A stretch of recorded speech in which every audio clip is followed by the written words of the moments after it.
चलिए सर। देखिए, मल्टीमीटर जो होता है वो दो तरह का होता है, एक होता है डिजिटल और एक होता है मैनुअल। और मोबाइल के लिए डिजिटल मल्टीमीटर का ही यूज किया जाता है। और मल्टीमीटर में सबसे पहले हम लोग जो देखेंगे तो पहला नंबर में जो है वो बीप रेंज है। बीप का मतलब ऐसा जहाँ पे बना हो, और वहीं पर इस सब मल्टीमीटर में डायोड रेंज भी बना होता है। इस रेंज में मोबाइल इस रेंज में जा कर के हम कंटिन्यूटी लगातार जुड़ा हुआ सर्किट को चेक कर सकते हैं। जैसे कि कॉइल को हम चेक कर लेंगे, या कोई भी सर्किट को चेक कर लेंगे, किसी तार का चेक कर लेंगे। तो बीप रेंज और डायोड मोड सिर्फ अलग अलग चीज़ है। बीप रेंज में कंटिन्यूटी लगातार जुड़ा हुआ सर्किट को हम लोग कंटिन्यूटी में चेक करते हैं, और डायोड मोड में हम लोग जा कर के किसी भी सर्किट का हेल्थ चेक करते हैं डायोड मोड में। इसलिए कोई भी circuit only forward wise, no backward, वो उल्टा करंट सर्किट नहीं चलता है, फॉरवर्ड में ही चलता है। तो डायोड मोड में जा कर के हम लोग चेक करते हैं। और जितने भी कंपोनेंट्स मोबाइल के अंदर लगा हुआ है, लगभग हम यहीं पे सारा चीज़ को हम लोग चेक कर लेते हैं। जैसे कि स्पीकर है, माइक है, कैपेसिटर है, डायोड है, कोई भी चीज़ सर्किट में लगा होगा, हम डायोड मोड और बीप रेंज में रख करके हम इसको चेक कर सकते हैं आराम से। तो मल्टीमीटर में हम लोग देखेंगे कंटिन्यूटी, और पीसीबी बोर्ड भी देंगे। तो हम यहाँ पर ध्यान देंगे कि हम कंटिन्यूटी रेंज कहाँ पर है, यहाँ पर। तो मोबाइल का जितना भी हम कंपोनेंट्स हैं सब यहीं पे चेक हो जाएगा, और कंटिन्यूटी में यहीं पे हेल्थ भी चेक हो जाएगा।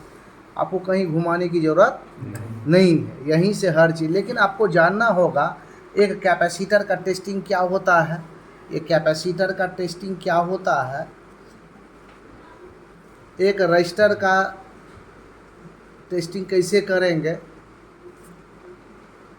और एक डायोड का टेस्टिंग कैसे करेंगे, ये सब का टेस्टिंग आपको मालूम होना चाहिए। इसका सिद्धांत मालूम होना चाहिए कि ये कैपेसिटर जो है, अगर हम बीप रेंज और डायोड वुड में चेक करते हैं तो no value no beep, okay condition.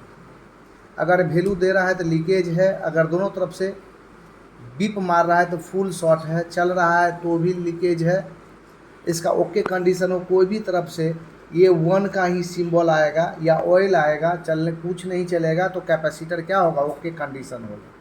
Register क्या है, चलेगा, दोनों तरफ से चलना चाहिए, तब ये ओके कंडीशन है। कोई अवस्था में ये चलता नहीं है, तब ये ओपन माना जाता है। डायोड, ये पॉजिटिव भाग होता है डायोड का, और ये निगेटिव भाग होता है। तो पॉजिटिव में पॉजिटिव और निगेटिव में निगेटिव रखते हैं, तब मल्टीमीटर में चलेगा। अगर उल्टा रख देते हैं, इधर निगेटिव इधर पॉजिटिव, तो नहीं चलेगा, तब ये डायोड आपका ओके कंडीशन में हो। कोई भी माइक एक तरफ से चलेगा और एक तरफ से नहीं चलेगा, और 800 से लेकर के 1400 आर के लगभग रीडिंग आता है, तब ओके माना जाता है। एक तरफ से चलता है और एक तरफ से नहीं चलता है। तो हर कंपोनेंट्स या हर पार्ट्स का आपको टेस्टिंग मालूम होना चाहिए, उसका कैसे सर्किट चलता है। एक कॉइल दोनों तरफ से अगर बीप आता है तब ओके कंडीशन होता है। वैसे ही बीप रेंज और डायोड मोड में रख करके हम चेक कर सकते हैं कोई भी सर्किट को। जैसे कि हम बैटरी कनेक्टर का हेल्थ भी चेक कर सकते हैं, जैसे BC। और BC में हम सबसे पहला मोड जो होता है वो GR मोड होता है। GR मोड का मतलब होता है reverse bias mode. Reverse bias का मोड का मतलब होता है कि पॉजिटिव लेग मल्टीमीटर का दो प्रो है। जो पॉजिटिव प्रो है, ये पॉजिटिव जो प्रो है, ये निगेटिव में कहीं भी सर्किट जो हीटसिंग है मोबाइल के अंदर रख करके, और इसको कॉमन बना करके, और किसी भी सर्किट या किसी भी कंपोनेंट्स के दोनों छोर में लगा करके हम उसका हेल्थ GR मोड निकाल सकते हैं। तो GR मोड में 180 आर से 900 आर के लगभग कहीं भी कोई भी सर्किट में वैल्यू दे सकता है, कि ये ओके कंडीशन है। लेकिन दूसरा कंडीशन है, इससे हम लोग फुल शॉट, और ओपन चेक करते हैं। किससे? GR मोड से। और FR मोड से हम लोग किसी भी सर्किट का लीकेज और हाफ शॉर्ट निकालते हैं। तो FR मोड में कोई भी वोल्टेज लाइन OL होना चाहिए। क्या होना चाहिए? OL होना चाहिए, या 1000 प्लस होना चाहिए। कितना होना चाहिए? 1000 प्लस होना चाहिए। तो आप किसी भी वोल्टेज लाइन का हेल्थ ओके कंडीशन में ही ये चेक कर सकते हैं। अगर वहाँ वैल्यू है ही नहीं, अगर वहाँ पर इस लेग पर कोई वैल्यू नहीं है तो ये लेग ओपन माना जाएगा। अगर GR FR सेम है तो हाफ शॉर्ट माना जाएगा। दोनों पोल ग्राउंड से बीप आ रहा है तो फुल शॉर्ट माना जाएगा। और FR और GR सेम है तो हाफ शॉर्ट माना जाएगा। GR ओके कंडीशन में, FR 800, 900, 600 है तो उस लाइन को लीकेज माना जाएगा। ऐसे करके किसी भी हेल्थ वोल्टेज लाइन का हेल्थ चेक कर सकते। और मल्टीमीटर से किसी भी सर्किट को बीप रेंज में वो सर्किट ओपन है या शॉर्ट है ये भी निकाल सकते हैं GR FR से। तो हम सिर्फ बीप रेंज का इतना जानकारी देने का कोशिश किए, लेकिन आगे बढ़ेंगे जब हम कोई भी सर्किट में DC वोल्टेज चेक कर रहे हैं, DC वोल्टेज चेक कर रहे हैं तो उसका जो पहचान चिन्ह होगा वो सीधा दिष्ट करंट है, एक समान चलने वाला करंट है। ये चलते समय लॉस और खर्च हो जाता है। तो इस पे DC पर 20 वोल्ट है तो 20 वोल्ट से नीचे का बैटरी को यहाँ पर हम चेक कर सकते हैं DC को। अगर 2 वोल्ट है, अगर 2 वोल्ट है तो 2 वोल्ट से नीचे का सर्किट चेक कर सकते हैं। अगर 200 वोल्ट है तो 200 वोल्ट से नीचे, अगर 21 वोल्ट है तो हम कहाँ पर चेक करेंगे? 200 पर। अगर 1 वोल्ट है तो कितना पर चेक करेंगे? 200 पर। अगर 3.7 या 8 वोल्ट है तो कहाँ पर चेक करेंगे? 20 वोल्ट पर। ऐसे करके हम चेक करेंगे। वैसे AC है, AC का मतलब अल्टरनेटिव करंट, अल्टर। तो अल्टर मतलब सबसे कम कितना है घर में आता है? 700 पे चेक करेंगे घर में वोल्टेज।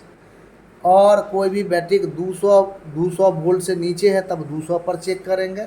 तो घर में कितना वोल्ट आता है? 240, तो हम 700 पर चेक करेंगे। ये ध्यान रहना चाहिए। ऐसे करके मल्टीमीटर में देखिए।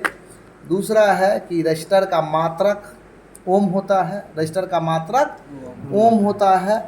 और K का मतलब 1000 होता है तो किलो ओम।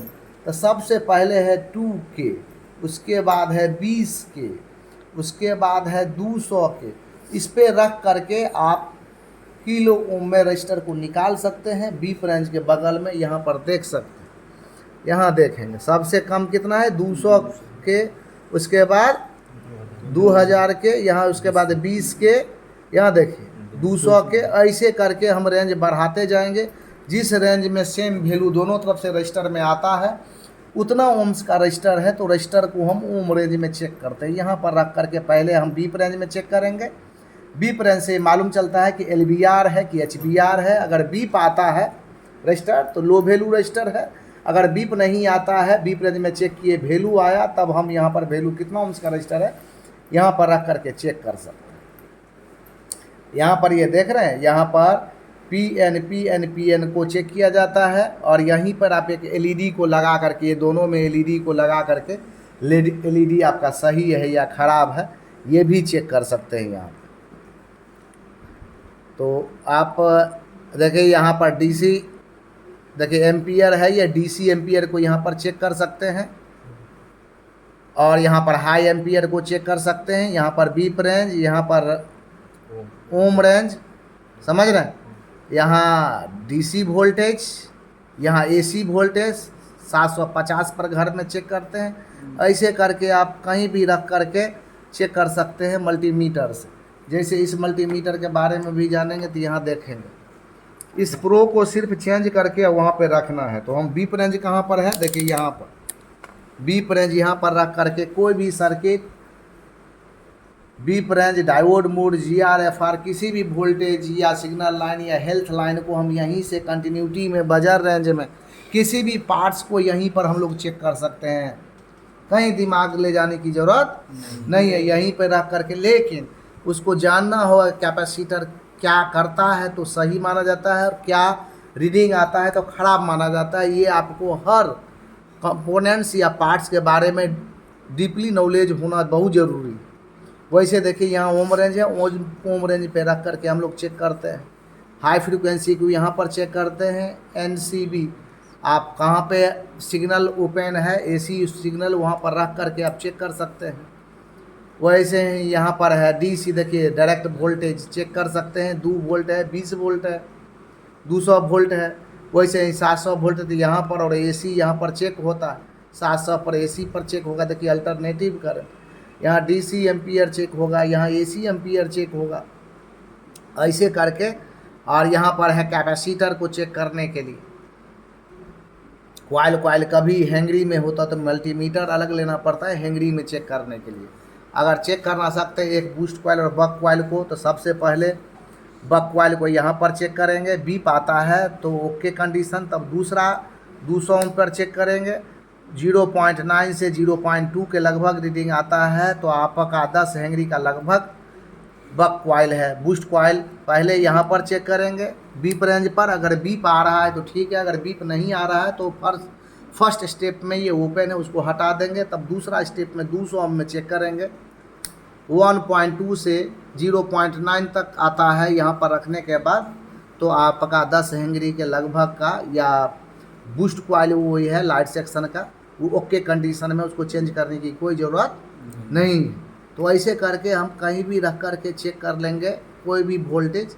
एक बार हर कंपोनेंट्स जो 5 प्रकार का कंपोनेंट्स है उसको चेक करके इसे देखेंगे।